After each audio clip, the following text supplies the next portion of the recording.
how to use Creator Alliance in 2025. Especially if you are a beginner, do not forget to watch this video till the end so you don't miss any important step. We will also talk about some serious issues you should know before signing up.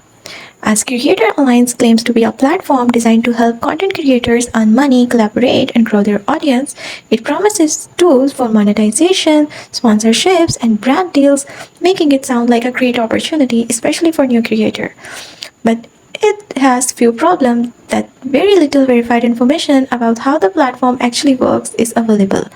Many users have reported that they face delayed withdrawals, hidden payments, unresponsive or poor customer support. These are red flags you should not ignore. Let us know that is it a legit or scam. If a platform is not transparent about its payment system, you can find trusted reviews, it might be a scam. As the saying goes, if something seems good to be true, it probably is.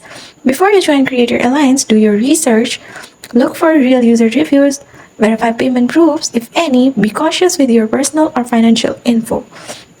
Creator Alliance might sound like a promising platform for content creators in 2025, but proceed with caution, stay safe, stay smart, and always verify before you trust any platform with your money or data.